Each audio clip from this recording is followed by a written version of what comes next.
जय श्री कृष्णा। आर्यव्रत की कहानियों में आपका स्वागत है। आज मैं आपको सुनाने जा रही हूँ श्री कृष्ण जन्माष्टमी की कथा। तो चलिए शुरू करते हैं।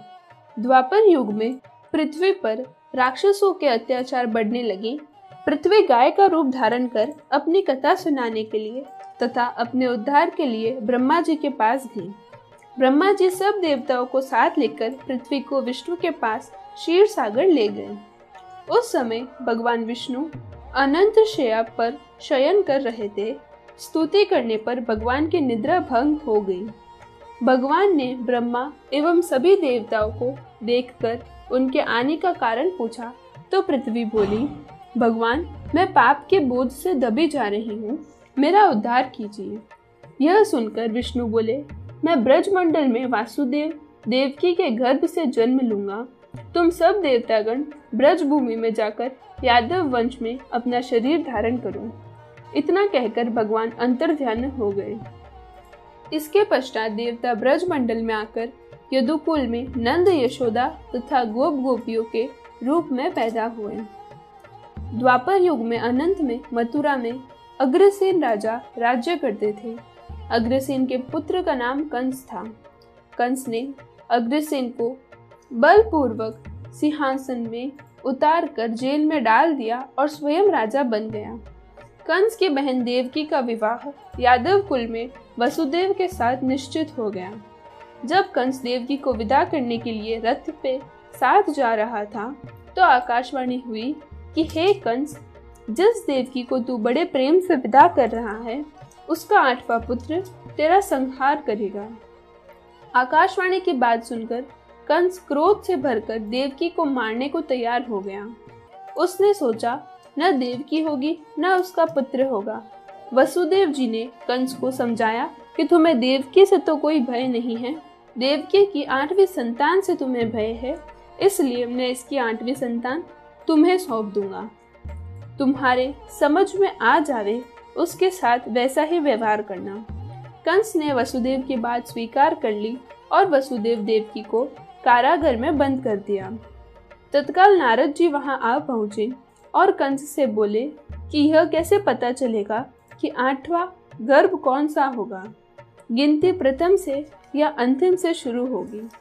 कंस ने नारद जी के परामर्श पर देवकी के गर्भ से उत्पन्न होने वाले समस्त बालकों को मारने का निश्चय किया। इस प्रकार एक एक करके कंस ने देवकी के 7 बालकों को निर्दयता पूर्वक मार डाला। भाद्रपद कृष्ण पक्ष की अष्टमी को रोहिणी नक्षत्र में श्री कृष्ण का जन्म हुआ।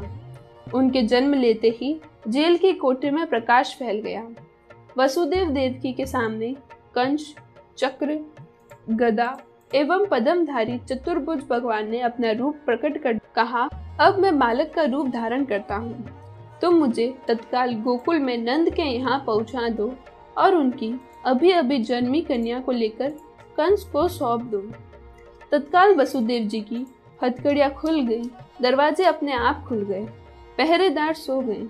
वासुदेव कृष्ण को सूप में रखकर गोकुल में चल दिए। रास्ते में यमुना श्री कृष्ण के चरणों को स्पर्श करने के लिए आगे बढ़ने लगी। भगवान ने अपने पैर लटका दिए। चरण छूने के बाद यमुना गट गई। वसुदेव यमुना पार कर गोकुल में नंद के यहाँ गए। बालक कृष्ण को यशोदा की बगल में सुलाकर कन्या को लेकर वापस कंस के कारागार में आ गए। जेल के दरवाजे पूर्वतः बंद हो गए। वसुदेव जी के हाथों से हथकड़ियां पड़ गई।